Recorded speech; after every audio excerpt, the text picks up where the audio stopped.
the mayor wants to come to the barbershop and talk to the people.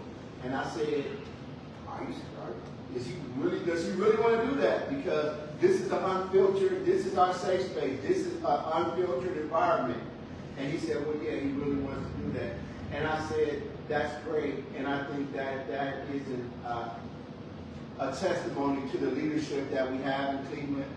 People, a true leader are people that are not afraid to answer the tough questions and make the tough decisions. So obviously this was a tough decision. And so I thank Mayor Bibb for coming to the people, and I appreciate him choosing Irving Cuts to be one of the locations that he came to. So with that being said, I guess we'll just have a conversation, and we'll go from there. Well, thank you, Waverly, for hosting and for all that you do in the city. It's been a problem for the Community Relations Board for 4 years now, so we're really grateful for your leadership. I want to shout out our amazing CMSD board member, Jerry Bibb. Let's give a round of applause.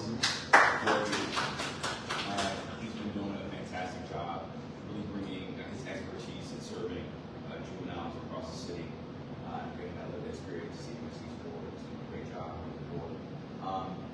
You know, as Wade mentioned, this is a hard choice for me as mayor, a hard choice for the board, and a hard choice for Dr. Morgan, our CEO of CMSD. And the reason why this is a hard choice is because we know there are a lot of memories from some of the schools that may be closing or will be merged if this plan goes through next month. And we want to make sure that if the board approves this decision, that we pay homage to those memories, we pay homage to the legacy of high schools like Collinwood, because those are a key ingredient of what makes the city special, what makes the city great. But when I was running for mayor 4 years ago, you all in the city gave me a clear mandate. The mandate was simple. Number one, make sure that regardless of where our kids live, whether it be in Southeast Side or West Park or Collinwood or Mount Pleasant or Miles, that our young people had access to a high quality education. Number two, we wanted to make sure that there were trades programs, apprenticeship programs, not just on the west side, like we got at Max 8, but on the east side as well too. We wanted to make sure that kids didn't have to take 2 or 3 buses to get to a good quality high school, and we wanted us to make sure we prioritize safety when our kids are going to school, safe when in the building, and safe when they come home, right? So that mandate was clear to me. The problem, though, is we've lost 50% of our student population over the last 20 years. So in the early 2000s, we had roughly 70,000 young people going to CMSD. Now we have roughly 35,000 students at CMSD. So what does that mean? Well, let's talk about Collinwood, for example. Collinwood was built for 1,100 young people to go to school there every single day. The average daily attendance rate, not the enrollment, but the average daily attendance rate is 96 students. 96. So as you know, it costs the same amount of buildings, the same amount of money to heat and cool a building for 1,100 kids as it does for 96, right? So for the last 2 decades, we've been spreading our resources like peanut butter. So that means that in some high schools, there's not access to computer tech or dual enrollment so our young people can get college credit before they go off to college. That means in some high schools, they don't have band or PE or all the sports they want to have access to.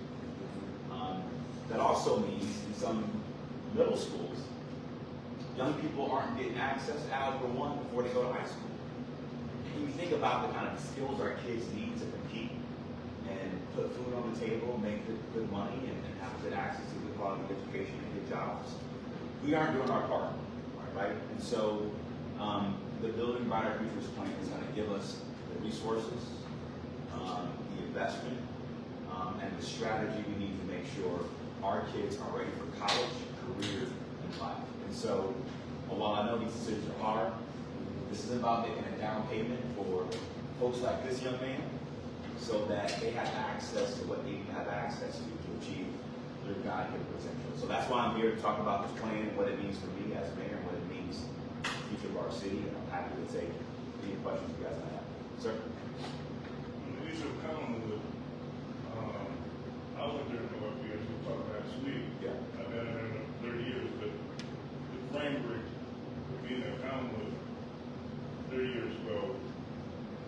did have band. Yeah.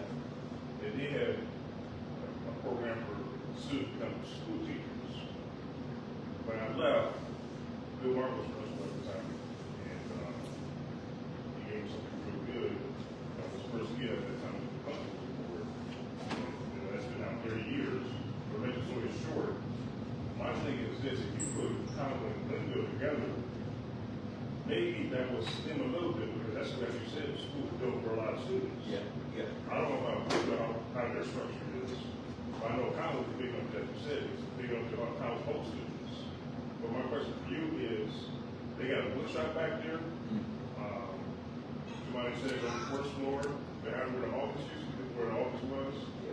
I mean, they had a wood shop program, not a wood shop program, they had a classroom setting for a wood shop.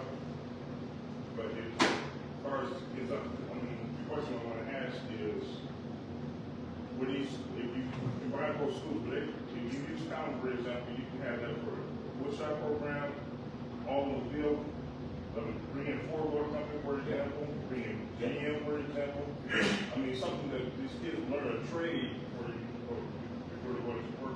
It's like my union local, we get our guys together, and they go to school they can. Yeah. But for instance, this young man did right here, as he gets much older, maybe he want to get a union job, and that's the encouragement. They get a union job. Great question. So the plan for Collinwood and Glenville, and Jerry, if we chime in, well, I put you on the spot. The plan is to build a brand new high school by 2031.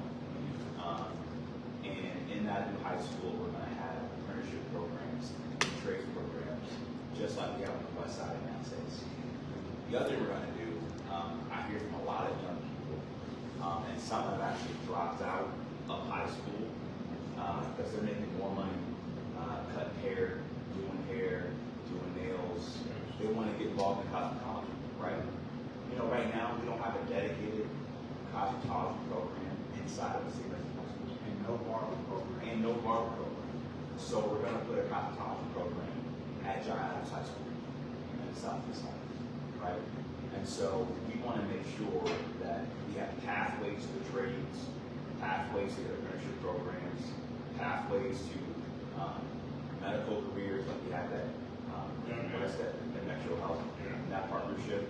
All those things are a key part of the strategy. So when I heard from voters 4 years ago, hey, why we only have a trades program on the west side? We heard it loud and clear. We're going to have one on the east side now. And we're going to work with industry and business organizations to really make sure we support those programs inside of that high school. And my next question is, if you want to do something about Collins, is it possible that we can preserve all the memories? Yeah, absolutely. So Okay. we're talking to the board about how we preserve those memories from Collinwood High School and other high schools or schools that may close, or be consolidated or merged. Because I know when I was going there, I mean, if you go inside there, there's a trophy trophy. Yeah. And that won't go away. We'll find a way to preserve that legacy. Okay. And the other thing I'll say is working very closely with the board on having a repurpose plan for those 18 school buildings that are going offline. Right? Just like we've done with the LJ High School in the Harbor neighborhood, that's going to bring up a brand new mixed-use development for the Harbor neighborhood. The same strategy we've done with folks at JFK is the same thing we want to do for the Collinwood High School and the other 17 buildings that are going to go offline. In the conversations that I've had in all of my shops and other barber shops, safety. Yeah. Safety.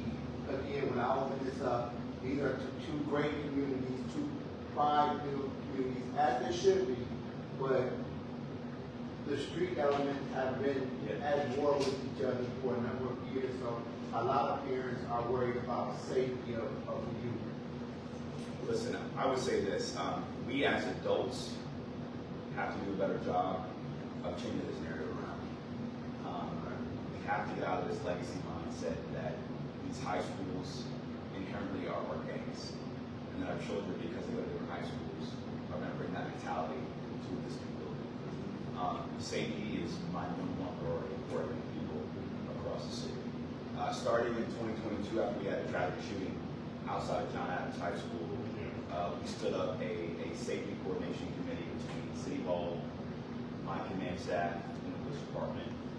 leadership at CMSD police, RTA police, and grassroots organizations like Recess, Icons, and others who work with us on violence prevention efforts across the entire city. So every quarter right now, we are working very closely on how do we make sure our young people are safe inside of our schools. And we deploy violence prevention organizations and teams inside of all of our high schools. Right, so we're keeping a pulse of what's going on. Right. And we're working with all the schools that are affected by this new plan on individualized transportation plans for all families. And we've been working very closely with our safety teams to make sure that we have a plan in place once these schools go offline and once we merge these cultures. But it's going to be up to the adults in the room and the principals to help us create the right culture. Right. Right, and it starts with us. Yeah, and that's a big part. I agree with that. Ma'am? There's a lot of women around. And introduce yourself. I'm Lauren Howard, community activist. Hi guys. That's nothing but the brothers in the house. It's good. Yeah, that's good. That means you're stepping out. Thank you for addressing the safety issue. That is what a lot of parents are concerned with. How do you think some people are being bused or? Yes. Okay. So for all of our scholars, CMSD provides buses up until high school, and then we work with RTA to provide free transportation to our young people who want to take the bus to high school via RTA. We're also extending, CMSD is an open enrollment choice district, so you can live anywhere in the city and choose where you want to go to elementary school or high school. We're also opening up that choice portal for an additional 2 weeks, so it'll be an 8-week process to give families ample time to plan around transit, around what makes sense for young people as we go through this learning process. Yeah. See if anybody else has something. Oh, Larry. What's going on? What's up, brother? How does the dismantling federal level Department of Education influence your decision as far as the school systems? It's a big reason why we're making this choice right now. As you know, the federal government, folks in the federal government, is looking to dismantle the Department of Education. So that means less funding for CMSD for special ed programs inside of our schools, less money for after-school programs for young people, less money for free and reduced lunch and healthy lunches and breakfasts inside our schools. So we have cuts coming down from the federal government and at the state level as well. They are contemplating eliminating property taxes in Ohio, which would devastate CMSD. They're also contemplating eliminating the income tax in the state of Ohio, which will limit our ability to provide high-quality basic city services at the city because 60% of the general revenue fund that powers city is funded by the income tax. Right? So that goes away, property tax goes away. We're facing some major challenges, fiscal challenges, across the entire city.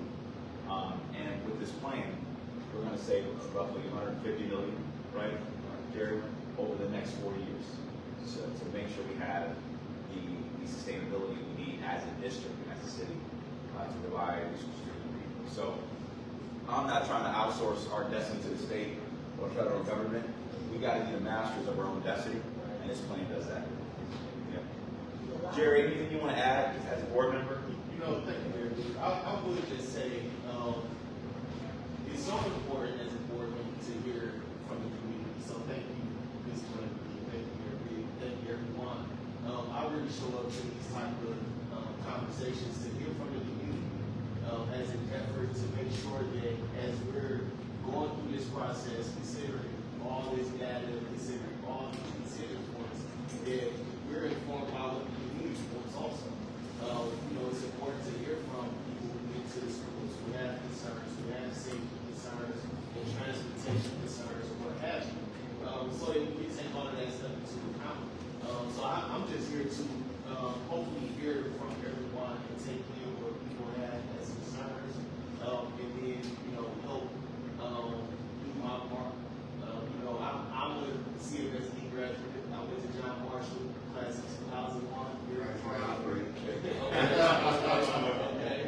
on the house. My children attend CMSD schools right now.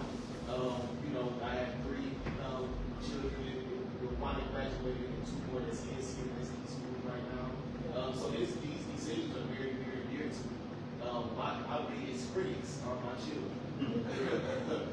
You know, when we made the vote last year regarding the calendar changes, my children was very much impacted by that. And you know, I had to hear very directly from them their perspective, and I appreciate that, and I appreciate this role that I've been trusted to play. So I'm happy to hear from people, just so that we can, you know, make the right decisions for our community. Billy. Yeah. So, Mayor, can you talk about the tough decision when it came to the 18, talking about merging or closing 18, given that in the backdrop we have a declining population, there's a tough decision that needed to be made. Fairly difficult to satisfy everybody when you're looking at 18 schools that you have to close around the city of Cleveland. So people think it was a haphazard process. Can you kind of talk about that a bit? Yeah, I'll talk briefly about that, and maybe Jerry wants to chime in since he was really at the forefront and a member of the board. I wish we did not have to make this decision. I wish we were talking about expanding the number of schools we had because our population is growing. I want that growth problem as a city over the next 5-10 years. But unfortunately, folks, we've delayed these hard choices for the last 2 decades. You know, we had an opportunity before the pandemic to take some buildings offline to save money, and we passed the buck. Cleveland has gotten used to passing the buck for a long damn time. And because we've been afraid to make hard choices, our young people in our communities are suffering as a result. And I refuse to allow us to continue to slide backwards. Now, don't get me wrong. We made a lot of great progress inside the district over the last 2 decades with the Cleveland plan. Some of that progress got delayed because of the pandemic. And as we've come out of the pandemic over the last few years, we've seen dramatic gains, and we're almost back to where we were in terms of academic readiness and academic progress pre-pandemic. We got a 3-star rating for the first time in the history of CMSD last year. And the reason why our rating went down this year is because the state added a new requirement around military and college and career readiness, and our rating went down. You know why? The reason why is because in the majority of our high schools, kids can't have dual enrollment to get college credit before they go off to college. Or in the majority of our high schools, we don't have equal access to ROTC or other career readiness programs that you have in more innovative high schools like we have at the early college School of Science and Medicine at John Hay, right? And so this is about going from having islands of excellence to a system of excellence to ensure that equity is broad-based across the entire district. So it was a hard decision. We looked at a couple of factors. One, building quality. For example, Tremont Montessori, which is a great school, the building quality is very low.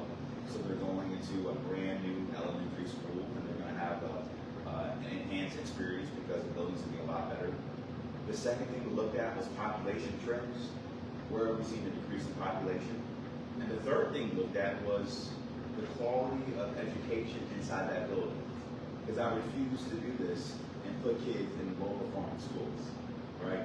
So building quality, population trends, and school quality were some of the factors that went into how we make those decisions. Jerry, anything you want to add to that? Yes, sir. And I would just add that, Mr. Sharp, that was a great question. I've heard that question from so many different people around.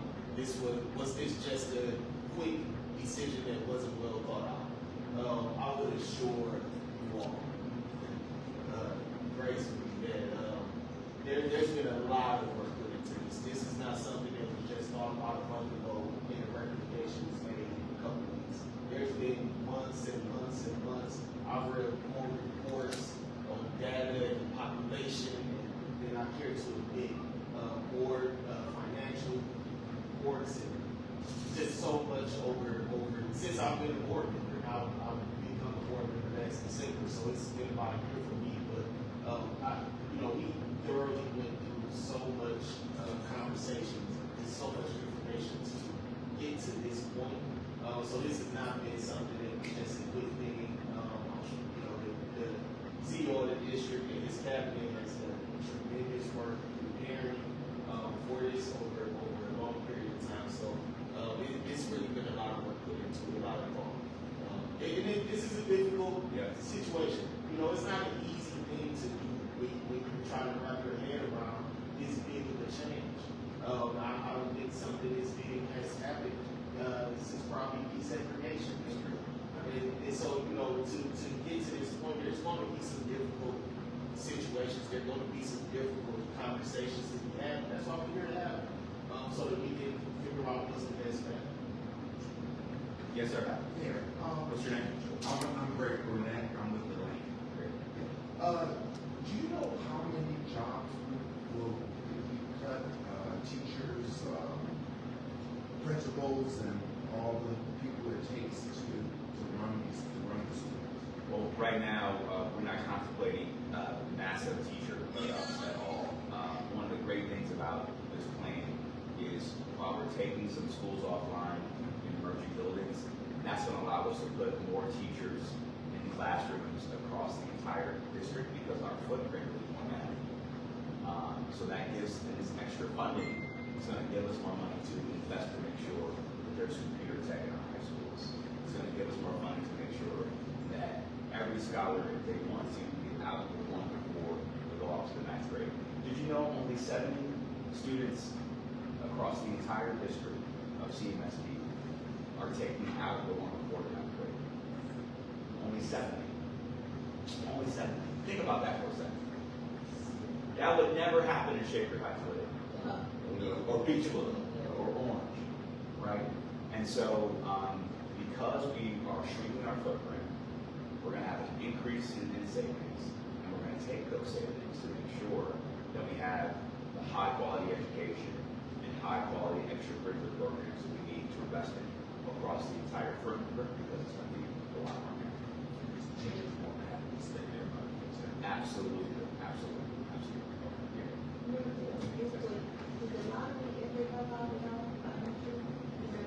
Yeah, I mean, a little bit, but the problem is, to your point, the U.S. Supreme Court has already ruled that the way we fund public education in our state is unconstitutional, right? And we've essentially, this past year, we spent about $1 billion giving vouchers to wealthy families, subsidizing their ability to send their kids to private school, right? So what if we took that billion and put it in urban education, where it's needed the most? So these are the headwinds that we're dealing with to make sure that our children, our babies, get the same access that we have in the suburbs. Okay. That leads to my question, Mayor. My name is Charles Goodman, by the way, everyone. Liberty King, everybody from Title IX. As far as the issue of property taxes, that's not going to erode the idea versus Beechwood, where I say, how should I put it? It's my understanding, under this plan that you guys have, as far as the state, my question is, from the state, the window to use from the state to our school system, that's not going to erode that whole idea of taking away from the police, they're going to add more police, for example. Well, here's what would happen. If the state, for example, eliminated property taxes or it preempted our ability as a city or as a district to go to the voters for a levy, that would undermine our ability to raise additional funding to support CMSD. So that's the challenge we're faced with, making sure that we have an equitable property tax system. We're also local control and local autonomy to administer and procure levies based on the needs of our school system. So in other words, if I have an officer for the Cleveland Police Department, for example, he would be a resource officer for that child to make sure that that child is safe to go to school, for example? I don't know if those things are tied together because CMSD has its own funding to support public safety. Okay. One more question before we wrap up. Yes, sir. What's your name, man? My name is Ernie Crenshaw. Nice to meet you. Teacher at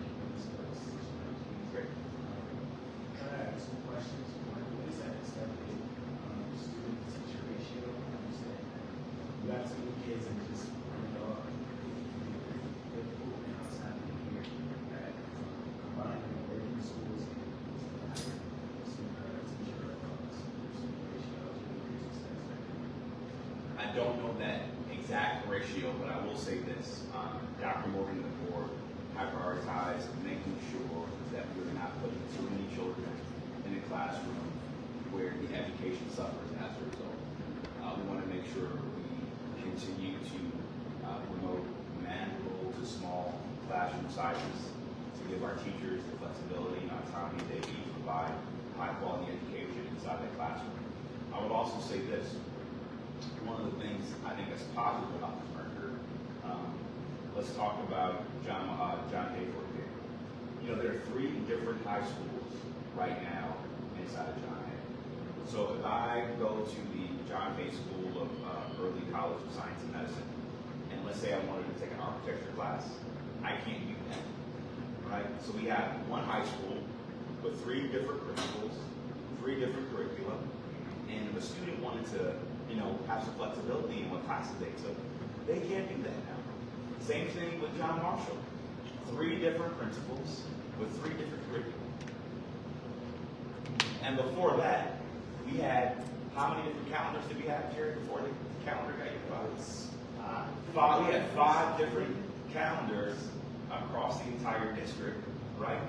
And that's costly, very costly. So, you know, with this plan, things will be more streamlined, more manageable, and it gives us the additional resources to make those kind of investments you talked about.